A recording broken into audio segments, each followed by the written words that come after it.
Caros amigos, hoje nós estamos aqui com vocês para trazer uma figura incrível da nossa história do Brasil, da nossa política brasileira e da nossa cultura brasileira. Trata-se do ministro Aldo Rebelo, que é jornalista, presidiu a Câmara dos Deputados, foi relator do Código Florestal e ministro nas pastas de Coordenação Política e Relações Institucionais, foi ministro do Esporte, da Ciência e Tecnologia e Inovação e ministro da Defesa. Então, nós estamos aqui com essa digna, essa ilustre presença do grande amigo que nós temos, Aldo Rebelo, falando com vocês sobre os assuntos que são de interesse de todos os brasileiros e, quizás, até de todo cidadão do planeta, porque desse movimento do Quinto Império e o quinto movimento que Aldo propõe, a gente sabe que o Brasil tem que desempenhar um exemplo para o mundo e estamos amadurecendo para isso. Por favor, vamos então dar início à entrevista de hoje. Viu, Aldo?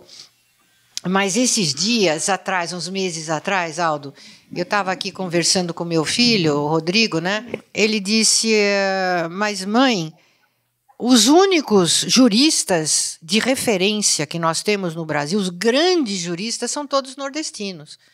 O direito brasileiro foi fundamentado, pautado, decente, de referência, inteligente, foi do Nordeste, foram mentes nordestinas.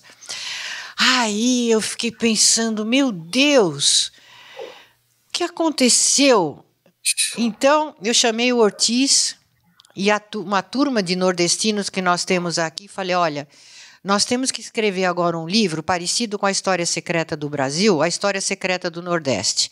E nós temos que escarafunchar o que aconteceu lá, o que fizeram com o nosso Nordeste e os nossos cérebros. Porque, realmente, os nossos cérebros, a maioria é de lá. Então, o que aconteceu, Então, escreveu uma história secreta do Nordeste. E eles uma grande ideia, doutora Cláudia. Uma grande ideia, porque, de fato, o Ariano Suassuna tinha uma ideia parecida. Os grandes intérpretes do Brasil, não só os juristas, porque você tem lá o Clóvis Bevilacqua, que é cearense, que é o pai do Código Civil.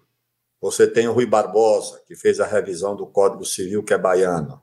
Você tem o Pontes de Miranda, que é o autor da mais vasta obra de direito no Brasil, que são 60 volumes do direito privado, que é alagoano, muito precoce, muito jovem. O Pontes de Miranda já era considerado um gênio do direito.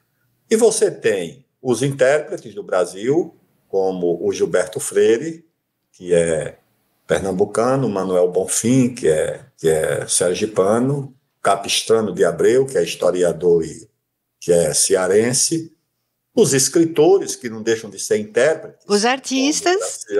Isso, os artistas, os intelectuais, o Ariano Suassuna. De fato, era preciso uma explicação do Nordeste, para a contribuição, uma compreensão melhor do Brasil. E será, Aldo? Bom, isso é para um outro momento, tá? Será que depois, mais para frente, você concede uma entrevista para falar sobre esse assunto?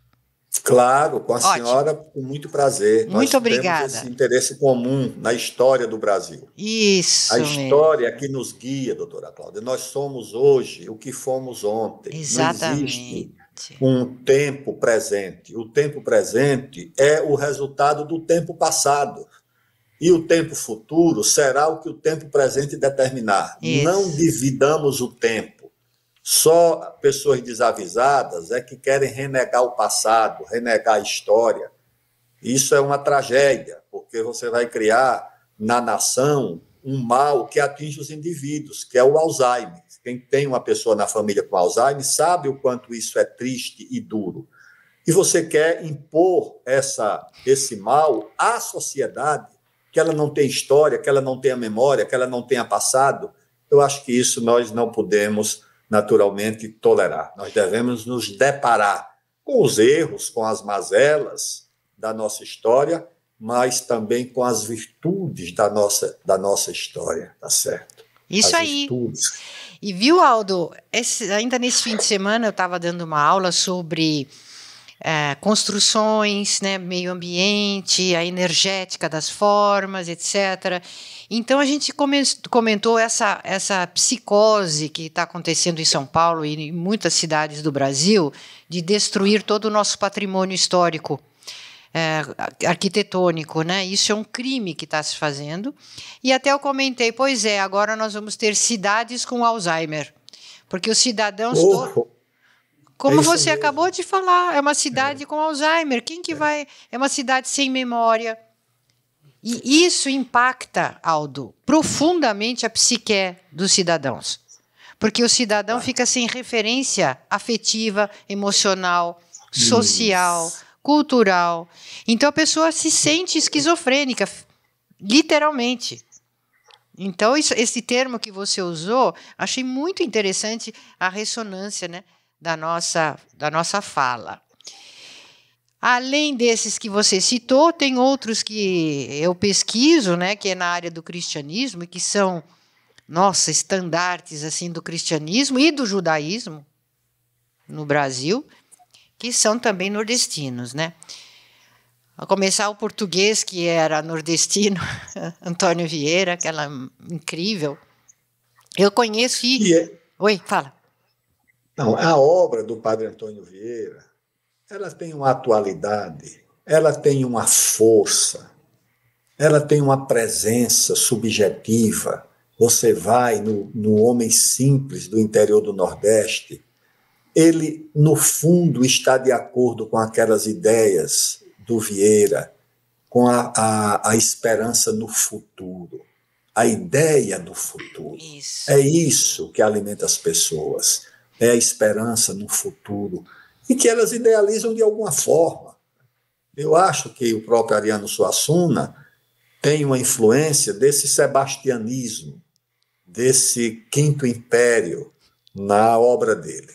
Não confessa, mas aquilo ali sutilmente você percebe que há o sonho desse futuro redentor que foi idealizado pelo Vieira, com base na interpretação lá dos sonhos, acho que foi do Nabucodonosor, do Daniel, que ele atualizou com essa ideia do Quinto Império.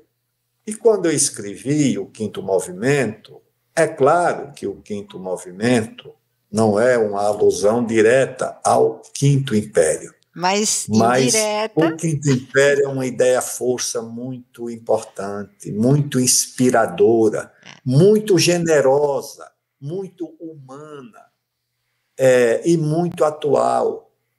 Eu acho que é exatamente disso que o Brasil está precisando, dessa esperança, desse sonho, de algo que esteja acima das coisas imediatas, mundanas, que a rede social mergulha os seres humanos, tá certo? Eu acho que é algo transcendente que move também a humanidade, que dá a energia necessária para você enfrentar as dificuldades, tá certo?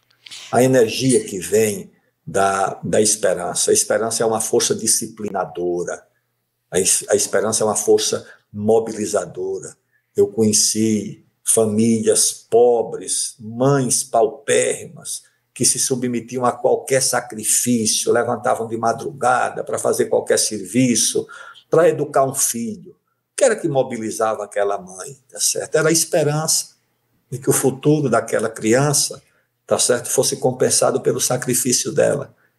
Ela trocava qualquer reivindicação por uma esperança. Essa é a natureza das pessoas. E acho que é isso que deve também nos mobilizar, tá certo? Essa energia espiritual que vem da esperança no futuro. Isso mesmo. Isso mesmo. A fé que no futuro... a esperança é essa fé no futuro, né? Essa certeza. Exatamente. É a certeza que o que a gente espera vai acontecer. Agora, Aldo, nós temos tantos pontos de convergência, desde que eu te conheci pessoalmente em Lucca, minha cidade, da minha família, na Itália, e você foi lá participar do nosso fórum Stop a Destruição do Mundo, e lá já tinha vários jovens italianos te ouvindo.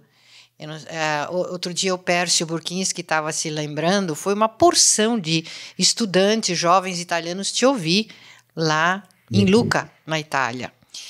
E nós temos tantos pontos de convergência. Agora você falou nessa questão do Quinto Império, me lembra uma coisa muito afetuosa, você tomando um café aqui na faculdade, e eu perguntando assim, Aldo, como que é possível um comunista se dar tão bem com uma associação espiritualista, né? Aí você falou, eu estava falando da festa do Divino, e você falou, a minha mãe era uma mulher de muita fé, e ela participava, né, desses movimentos das festas do Divino Espírito Santo. Você me falou isso aquele dia, nunca mais eu esqueci. E me levava aos domingos, eu menino, ela me levava para a igreja. E eu olhava para o padre, que era meu professor de língua portuguesa, um grande professor, e um padre, né, um homem de muita autoridade religiosa, espiritual. Mas eu dizia, essa mulher, olhando para minha mãe, ela tem mais fé do que aquele padre. A fé dela é muito mais forte. Acredito.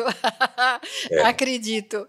Acredito. Porque só aquilo poderia fazer com que ela reunisse forças, viúva com 27 anos, né, sem recursos, para criar os filhos, entendeu? Precisa ter muita fé. Sem muita fé ela não conseguiria. E ela conseguiu, eu acho que porque tinha fé, porque tinha isso. E, naturalmente, isso educa. O exemplo educa mais. Eu não precisava fazer o catecismo como eu fiz, fazer a primeira comunhão como eu fiz, para herdar da minha mãe a esperança e a crença nessa força mobilizadora da fé. Você educa com exemplo, você educa com gestos, com atitude. E eu via isso, né? E ela acompanhava essas procissões, acompanhava tudo. Que bonito, né? Essa é a nossa história. Né? Hoje menos. Ela é viva? É viva. Minha mãe está lá em Alagoas com 84 anos. Olha! Puxa, teria assim tanta satisfação de... Um dia, oportunamente, se eu puder conhecê-la, você mandar meu abraço para ela, ou qualquer forma... Porque ela fez um homem de bem, né? A educação dela. A importância da mulher nesse aspecto, viu, Aldo? Esse livro Mulheres no Divã, que eu escrevi, ele é muito, vamos dizer, gera muitas discussões e muito polêmico, porque ali eu coloco certas afirmativas que as mulheres praticamente são responsáveis, em maior parte ainda do que os homens, pela civilização, porque elas que formam os homens que dirigem o mundo, né? Ou os homens de bem, ou bandidos. Então, a função da mulher, aí a mulher-mãe, é muito importante. Bom, Aldo, eu acho que a gente tem aqui um tempo ainda para os nossos companheirinhos aqui, que estão ansiosos para te fazer uma outra pergunta. Nós estamos desenvolvendo aqui uma área de direitos humanos na nossa faculdade. Maravilha. Tem um grupo que estuda, um grupo apolítico. Você sabe que a gente sempre foi apolítico, não estamos para um partido ou outro, nós estamos para os homens de bem, sejam eles de que partido. E outra, nós temos uma teologia aqui que não é de igreja, sabe, Aldo? É um estudo de espiritualidade, você sabe, né? E nós temos um movimento que chama Teólogos Sem Fronteiras. Maravilha. Que imita um pouquinho aquele Médicos Sem Fronteiras, mas muito pouco, porque aqueles Médicos Sem Fronteiras houve uma certa decadência do primeiro ideal, que não vem ao caso comentar aqui agora, mas o Teólogos Sem Fronteiras é uma teologia que vai para o mundo. Essa espiritualidade para o mundo, e não dentro de templos e igrejas institucionalizada. Então, esse é o nosso espírito, que é o espírito lusófono, Aldo. É da lusofonia, é desse quinto império, é das festas do divino. São todos juntos por um resgate do mundo, né? Um tipo de um resgate do paraíso, saudade do paraíso. Então, nós estamos lidando com direitos humanos. E o que a gente viu, e eu acho que o Rodrigo, o Ortiz, o Pércio, todos aqui concordam, que o nosso estudo de direitos humanos não é só para jovens, não é só para indígena, não é só para gays, não é só para minorias. Nossa visão de direitos humanos é para a humanidade toda, inclusive homens de que trabalham, qualquer raça, religião, mulheres, pessoas que são conscientes, para a sociedade humana como um todo. E a gente vê um mundo muito doente, o mundo como um todo muito doente, invertido, muita inversão. Então, nós tratamos muito aqui liberdade para quê, direitos para quê, deveres para quê, para todos os seres humanos, e fazendo muito aquele tom de Norberto Kepp da libertação dos povos, a patologia do poder, né? A gente toma muito cuidado com esse tema, porque ele, mais do que nunca, ele é um tema explosivo, que os poderes não gostam, né? Que a gente fale, a não ser uma pessoa como você, que foi ministro de várias pastas. E então você foi até presidente da República por uns dias, né? E aí eu me lembro que o Kepp falou: não falei, não disse, aí. Ele está presidente da República.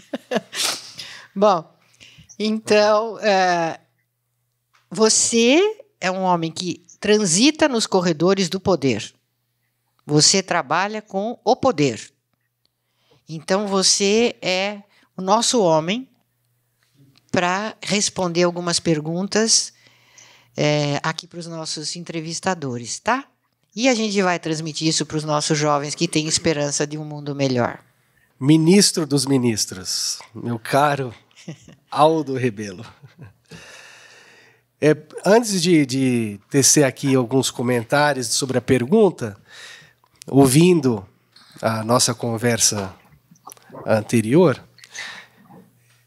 tanto o livro, diria que o senhor escreveu, que eu tenho muito apreço, que é o Quinto Movimento, como o livro do Dr. Kepp, Libertação dos Povos, e o livro da doutora, né?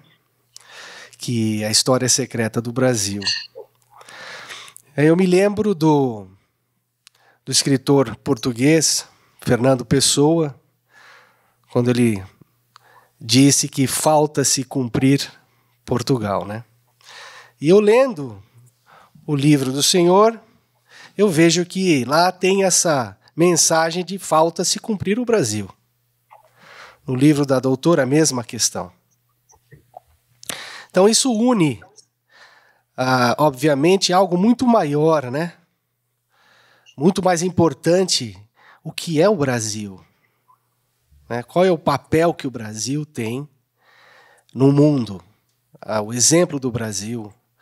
Qual é a missão que o Brasil tem que cumprir? Então, com isso em mente, né? Eu escrevi aqui, eu vou usar isso aqui como... Vou ler um pouco e vou fazer a pergunta, tá bom, ministro? Ótimo.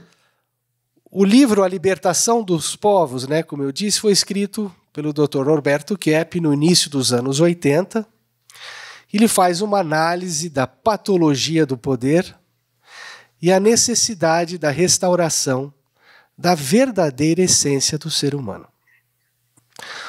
No seu livro, o senhor fala da valorização da liberdade para o povo, contrapondo ao individualismo narcisista americano.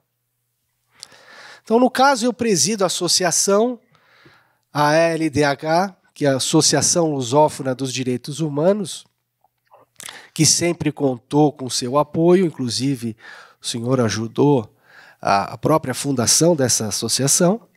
Entendemos que a liberdade é um direito de todos. Porém, vemos que existe uma agenda mundial, principalmente liderada pelos americanos, que não tem interesse nessa união dos povos, ou dessa libertação dos povos, mas sim uma divisão em direita e esquerda, né? Entre minorias, brancos, negros. Isso a gente vê muito forte nos Estados Unidos, né? Então a pergunta seria: o senhor acredita que o Brasil precisa servir de exemplo para o mundo?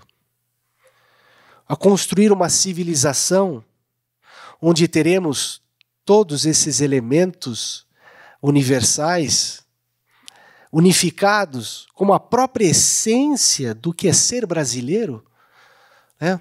A própria essência do ser brasileiro, essa união. Então, eu gostaria de saber do senhor se o senhor acredita que o Brasil tem esse importante papel a desempenhar no mundo, né?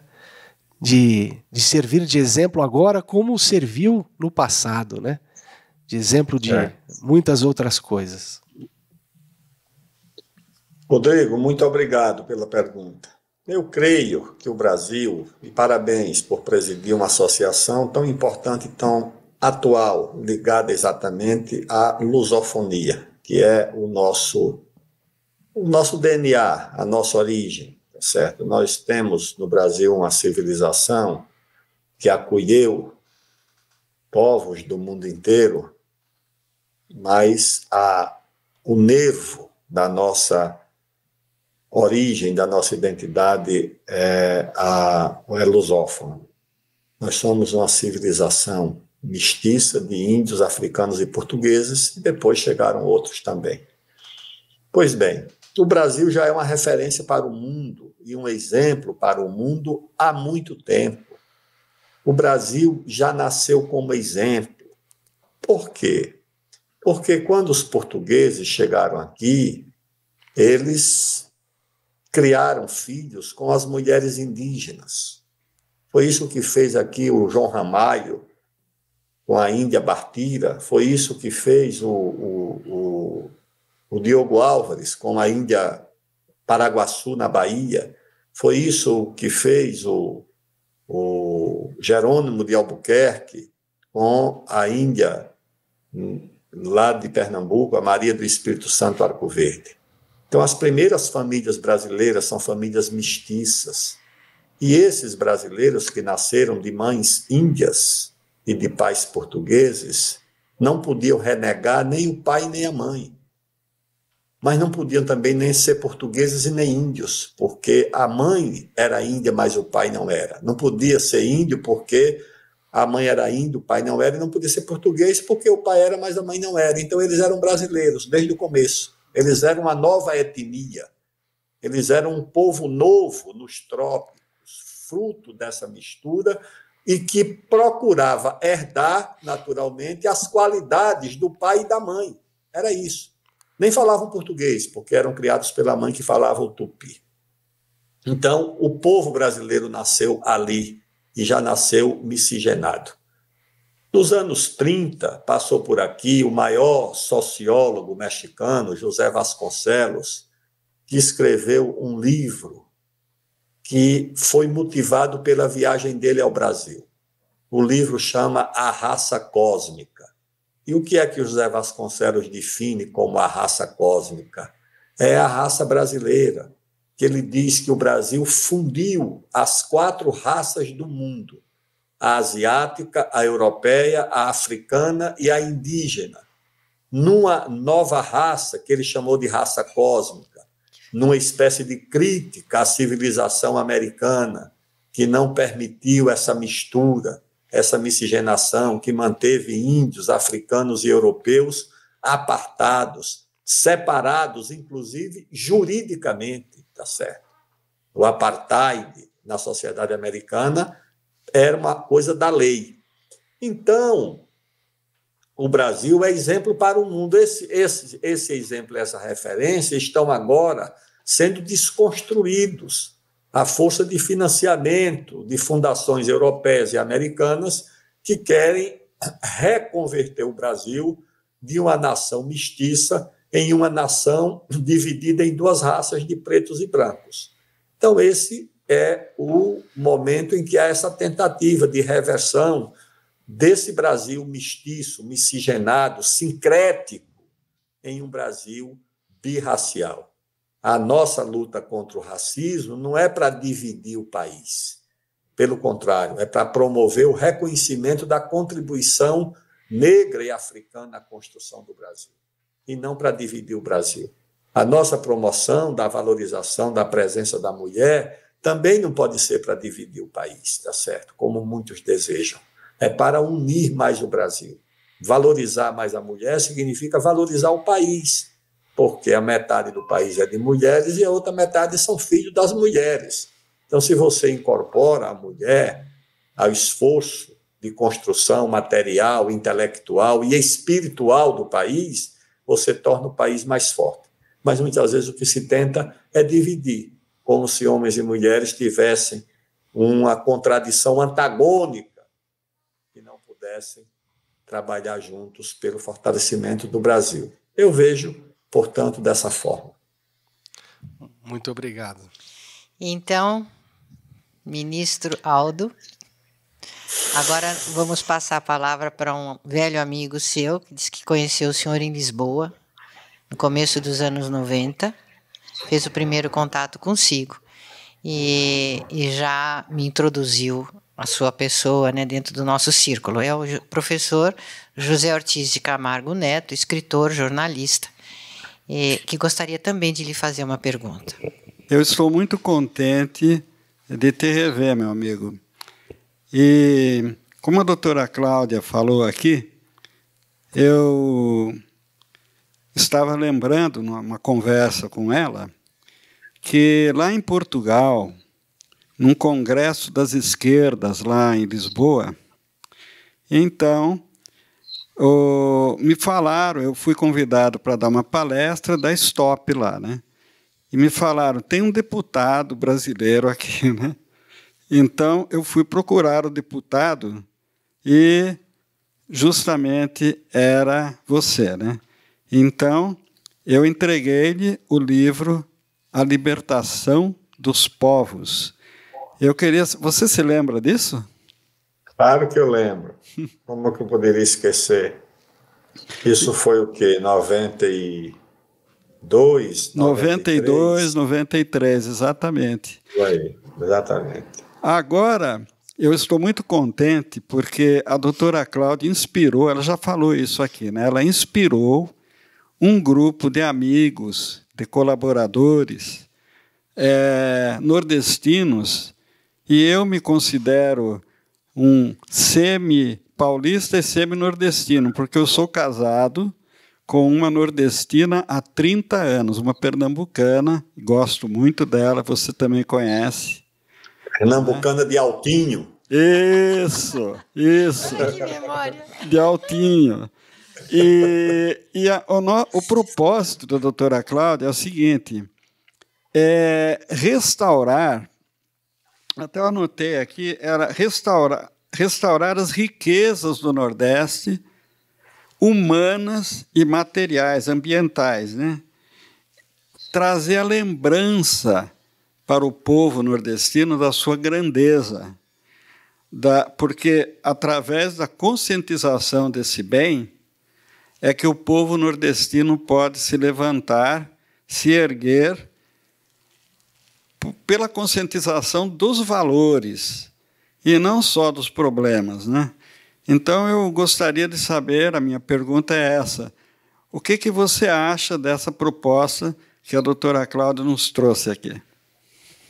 Eu acho espetacular, Ortiz, tá certo. Acho de grande relevância, de grande importância, por vários aspectos. Em primeiro lugar, porque valoriza a história, a memória e a cultura do Brasil. Em segundo lugar, porque valoriza no Brasil uma região que tem uma contribuição singular sobre a formação social brasileira. Eu sou um leitor assíduo e entusiasta do Gilberto Freire. E eu não conheço um texto que traduza melhor a interpretação de São Paulo do que um texto do Gilberto Freire, intitulado A Propósito dos Paulistas Velhos, ou dos Velhos Paulistas, quando ele faz uma exegese da civilização paulista desde os bandeirantes, a partir do texto que ele encontrou do século XIX, de alguém ligado ao padre Antônio Feijó, e ele explica o espírito paulista através desse texto, que é uma coisa maravilhosa. Então, o Nordeste tem intérpretes do Brasil muito talentosos, muito profundos, não só na sociologia, na história, na literatura, na música, certo? Os grandes talentos, na poesia. Você tem um Manuel Bandeira, um Gonçalves Dias, um Castro Alves, um João Cabral de Melo Neto, para ficar apenas nesses, né? Um Augusto dos Anjos. Meu Deus do céu, você tem um Zé Lins do Rego, um Zé Alencar, uma Raquel de Queiroz, um Graciliano Ramos, um Jorge Amado. Ou seja, é uma força muito grande, uma força telúrica, uma força da terra, uma força das origens, uma força da cultura. Um Ariano Suassuna, para tomar um exemplo mais recente, né? Então, eu acho que examinar, revelar, atualizar, valorizar essa herança é uma coisa muito boa, muito importante para o Brasil.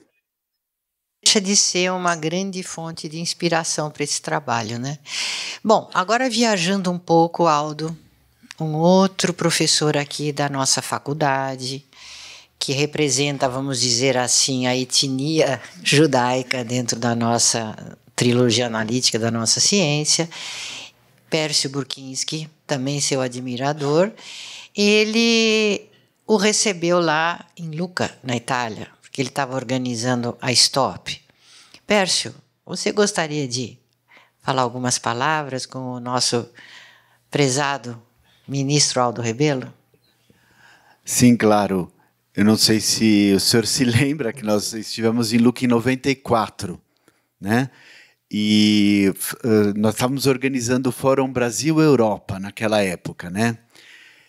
E tinham pessoas, inclusive, a gente achou admirável, né? Como que houve uma relação entre um comunista e um fascista, né? Vamos dizer, o Hermano, mas que viam pontos incomuns, né? Que existia entre as duas ideologias, né? O que eu lendo o seu livro, O Quinto Movimento, eu vi que o senhor fala muito dessa questão de que o Brasil foi, vamos dizer, primordial em muitas coisas e foi, por exemplo, na monarquia constitucional, né? Como que ele representou um ideal para a Europa na questão da monarquia constitucional, e em muitos aspectos da história do Brasil tem muitos pontos que sempre foram referência, né, para o mundo. E a doutora Cláudia fala no livro dela sobre a questão quer dizer, do Quinto Império, e a questão de que para os Estados Unidos imigraram as tribos judaicas de Efraim e Menassés. E para o Brasil, para a América do Sul, as tribos judaicas de Judá, que seria o cetro da sabedoria.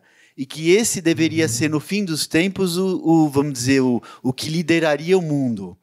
E o que será que aconteceu nesse meio tempo que o Brasil chegou a ser líder no mundo e, de repente, isso tudo acabou, né? O que será que aconteceu aí?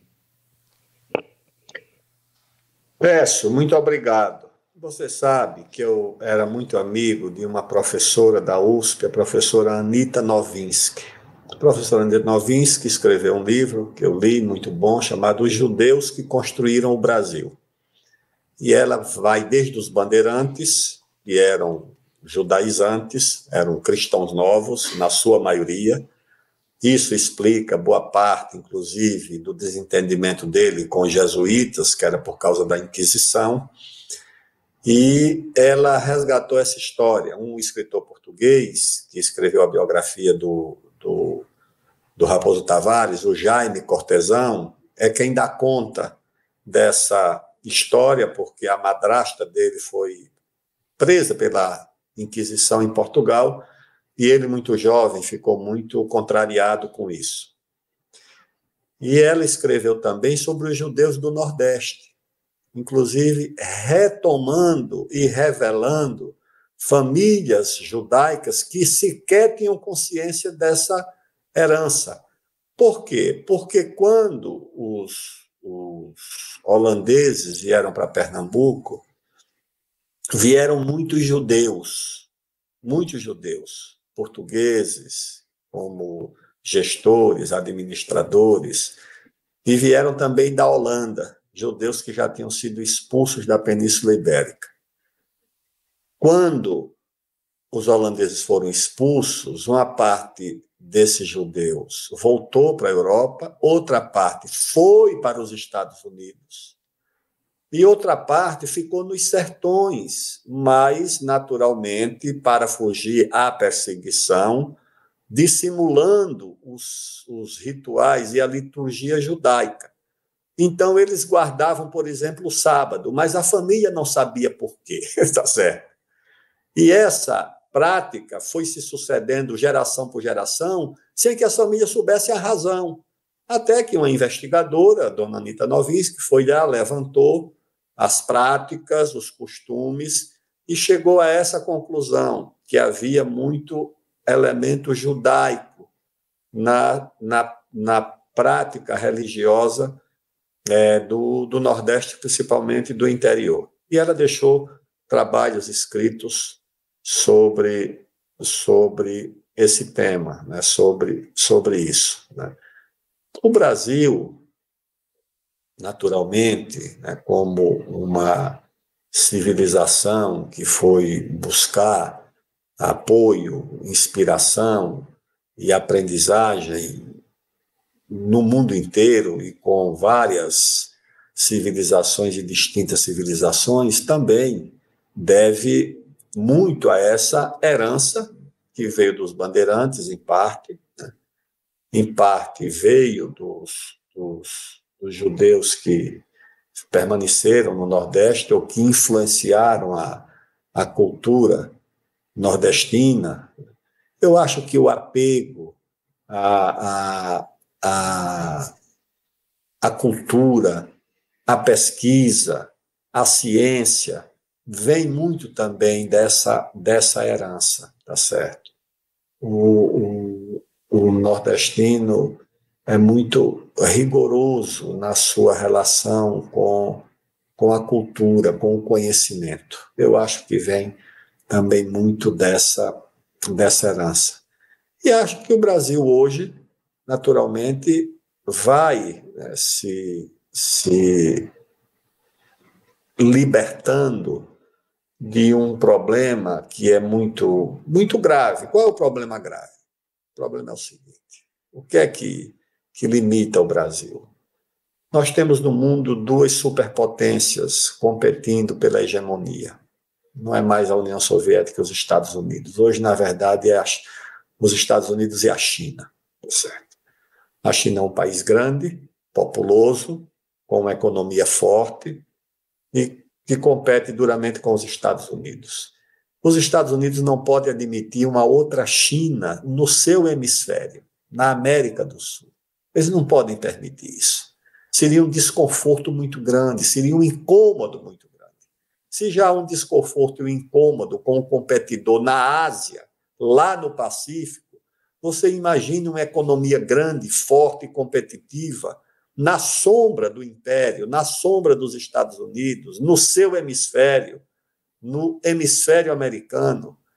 E eles sabem que daqui a alguns anos a primeira economia do mundo será a chinesa, a segunda economia do mundo será a da Índia, os Estados Unidos serão apenas a terceira, a quarta economia do mundo será a da Indonésia, a quinta economia do mundo será a do Brasil. Nenhuma mais será europeia. A única da América do Norte será a terceira. O mundo está transitando o seu centro de gravidade econômica para a Ásia. E na América do Sul vai ter um país muito forte, que é o Brasil, se libertar dessas amarras e dessa tutela, que eu acho que é o que nos dificulta, e a explicação eu só vejo na geopolítica. Está satisfeito, Pércio? Sim. Bom, professor Aldo, que está nos dando aulas incríveis sempre. Nós temos agora aqui a Kátia Moreira, ela é do Paraná, não, de Santa Catarina, desculpe. É que a gente tem gente de todos os estados na nossa faculdade, mas a Kátia Moreira é de Santa Catarina, ela é professora na nossa faculdade e ela gostaria de te fazer uma colocação para encerrar a nossa conversa de hoje. Por favor. Muito obrigada por essa oportunidade. Senhor ministro, eu gostaria, considerando todos os fatos aqui que foram levantados, a importância, né, da cidadania, a importância da integração, né, dos mais experientes, e como o senhor falou no começo da conversa, sobre a relação de ensinar através do exemplo, que é super importante. Eu gostaria, então, que o senhor dissesse, né, uma pergunta, e depois eu queria pedir também uma gentileza. Qual que é o papel, né, da educação no despertar dessa consciência cidadã e também dos direitos humanos para os jovens, né? Que a gente tem um contingente de jovens aí que estão um pouco perdidos e desorientados. Então, por gentileza, qual que é a sua opinião nesse sentido? Obrigado, Kátia. Olha, eu não sou um pedagogo, não sou um especialista em educação, mas confesso que, como tenho mãe professora, irmãs professoras, e tenho muito apreço pela missão, é mais do que uma função, é uma missão, a missão do magistério. Por quê?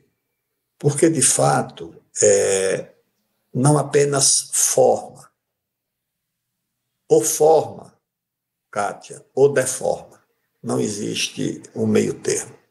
Ou a educação forma, tá certo? Essa é a função, não é apenas formar tecnicamente, é formar espiritualmente, é formar moralmente a criança. Onde é que ela aprende a cultivar os valores nacionais, a memória, a história do país? Eu aprendi na escola, tá certo? Por que aprendi na escola? Porque a professora cultivava e cultuava os símbolos nacionais, a história do Brasil, os construtores do país. Ela colocava a gente para fazer uma redação. Toda vez que tinha uma efeméride, faça uma redação sobre a primeira missa no Brasil, sobre o descobrimento do Brasil, sobre a independência do Brasil, sobre a abolição da escravatura, sobre a proclamação da República, sobre o Castro Alves, sobre o Tamandaré, sobre o Rui Barbosa. Eu lembro disso, que a gente fazia, e a gente aprende. Menino, a gente aprende. Aprende a valorizar, porque a gente confia na professora. Ela educa, porque a gente confia. E a gente aprende a ter disciplina. Não a disciplina porque é obrigado a ter disciplina, a disciplina voluntária, a disciplina que é fruto da confiança naquilo que você está fazendo. Eu acho que nós fomos perdendo isso. Fomos perdendo de uma forma tão absurda. O professor, ele perdeu seu status na sociedade de detentor de uma missão para se transformar num funcionário público como outro qualquer. E o professor não é um funcionário público como outro qualquer. Porque, vamos tomar um exemplo na área da saúde. Se você quebra um pé e vai no posto e o seu pé é engessado de uma maneira errada, tá certo? Amanhã você começa a sentir um desconforto, você volta e conserta isso, e conserta o pé e ele vai ser corrigido. Agora, professora Kátia, se você terminar o seu ensino fundamental e ele for mal feito, tá certo? Você não vai consertar nunca, tá certo? Você vai carregar essa deformidade para o resto da sua vida. Por isso que a educação é tão importante. E a sua formação também. É aí onde você aprende os valores. O índice de suicídio entre os jovens está crescendo muito. Eu estava em Altamira, é uma epidemia. Em uma única escola pública, 11 jovens, 11 adolescentes cometeram suicídio no ano de 2021. E eu perguntava para as pessoas o que é que houve. Desespero, o vazio da existência, a descrença em tudo. Amigas que perderam filhos adolescentes, meninos que não encontraram mais a razão de viver, tá certo? Não tinham mais força para continuar enfrentando as adversidades. E no Brasil nós precisamos, portanto, revalorizar o papel da educação nesse sentido, como uma missão elevada, como uma espécie de sacerdócio. O professor, com todo respeito, ele tem uma missão superior no serviço público. Ele não é um funcionário, ele não é um empregado do aluno, ele não é um trabalhador da educação, como o próprio sindicalismo se autodenomina. Não, ele não é um trabalhador da educação. Ele é mais do que um trabalhador da educação. Ele é um missionário, ele é um sacerdote encarregado de moldar as almas, de moldar o espírito das crianças e dos jovens na virtude. A virtude é o culto da família, dos valores. É isso que a educação tem que prover. Infelizmente, ela não consegue hoje fazer isso. Nem a história do Brasil consegue ensinar. O Brasil está ensinando a história do Brasil pelo que deu errado, pelas nossas mazelas, pelos nossos fracassos, pelos nossos erros. A história tem que registrar os nossos fracassos e os nossos erros, mas a história tem que ser ensinada a partir do que deu certo, tá certo? A partir das nossas virtudes. É isso o que nós devemos ensinar às nossas crianças. Muito, muito inspirador a sua fala. Essa sua fala última vai ser dirigida a todos os nossos alunos de pedagogia da Faculdade Trilógica. Eles estão ansiosos para ouvi-lo, né? E também, se der um tempinho, podemos, se caso queira, se o senhor tem algum plano de ação, algum caminho, alguma função, algum trabalho que o senhor pretende desenvolver e desempenhar para o nosso país neste momento da sua carreira? Doutora Cláudia, um grupo de amigos de todo o Brasil organiza o que eles chamam de Quinto Movimento. O Quinto Movimento não é um movimento partidário, não é um movimento ideológico, não é um movimento social e político em torno das ideias contidas no livro que eu publiquei. Quais são essas ideias? Os eixos delas são 3, basicamente. O Brasil voltar a crescer, a se desenvolver, porque só assim ele gera esperança para a juventude. O Brasil voltar a reduzir desigualdades. Reduzir desigualdades em todos os sentidos. Desigualdades regionais, desigualdades econômicas, desigualdades sociais, desigualdades de gênero, desigualdades de raça. O Brasil deve ser um país que busque o equilíbrio social, a promoção da igualdade entre as pessoas em todos os seus aspectos. A igualdade promovida pela valorização da educação. Não tem nada que seja mais democrático do que uma educação de boa qualidade para todos, tá certo? Isso é uma grande promessa de democracia. Esse é o segundo eixo desse Quinto Movimento. E o terceiro eixo é a valorização da democracia, dos direitos humanos, das pessoas se respeitarem independentemente das suas crenças. Como disse o Pércio, lá em Lucas, nós debatemos com pessoas que têm muitas vezes matrizes ideológicas diferentes, mas que têm objetivos comuns e interesses comuns. É nisso que eu estou empenhado. Eu viajei agora pela Amazônia, fiz minhas pesquisas, vou escrever um livro, mas, de certa forma, difundindo a ideia desse quinto movimento, um movimento de esperança para o Brasil, voltar a crescer, voltar a ser um país socialmente mais equilibrado e ser um país de direitos democráticos mais consolidados. É isso. Olha, essa é uma surpresa muito agradável, né? Que o senhor continue o homem que sempre foi idealista, lutador, ético. Então, eu coloco aqui, em nome dos nossos professores e mesmo acredito todos os nossos alunos, porque quem está aqui busca ideais semelhantes aos nossos, né? Eu coloco aqui à disposição do senhor tudo que nos for possível fazer, cooperar, fazermos parcerias, contribuição de todo tipo. O senhor já conhece a nossa tecnologia que luta para poder sobreviver num mundo que ainda gira em torno de energias fósseis, de eletricidade, etc. Mas nós temos aqui uma tecnologia verdinha, premiada 8 vezes no mundo já como uma inovação tecnológica incrível, feita no Brasil, por brasileiro, né? Então, esse é um dos campos que a gente tem aqui, que nós ensinamos os alunos. E viu, professor e ministro, agora falo como professor, porque o senhor está se dirigindo aos nossos alunos.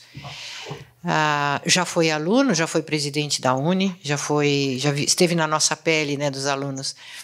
Então, eu queria deixar aqui, né, reafirmar uma intenção de amizade e de cooperação para que a gente consiga resgatar um pouco desse nosso paraíso perdido, que sejam sebastianistas, sejam judeus, islâmicos, ateus, todos estão esperando que um dia isso possa retornar.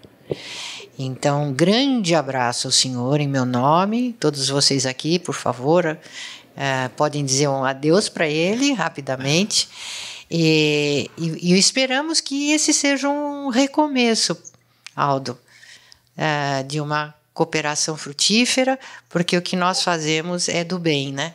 É do bem e é pro bem. Exatamente. É do bem e é pro bem. Não importa nada, né? Do bem e pro bem.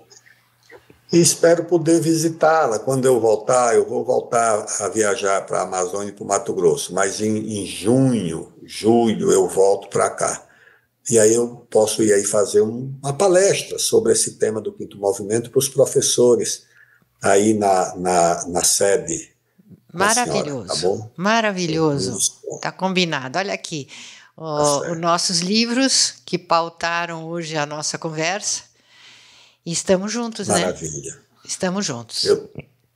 Exatamente. Até a próxima oportunidade. Muito obrigada, senhora, sua esposa, que é uma assessora assim de alto nível, viu? Não existe melhor assessora do que ela, de contribuidora, parceira, né? Nesse seu trabalho e nesse seu ideal. A senhora Rita. Obrigado, Pércio. Obrigado a todos. Obrigado, Ortiz. Obrigado, Rodrigo. Obrigado, ministro Aldo. Muito obrigado. Obrigado, Kátia. Obrigada, foi um grande prazer. E até a próxima.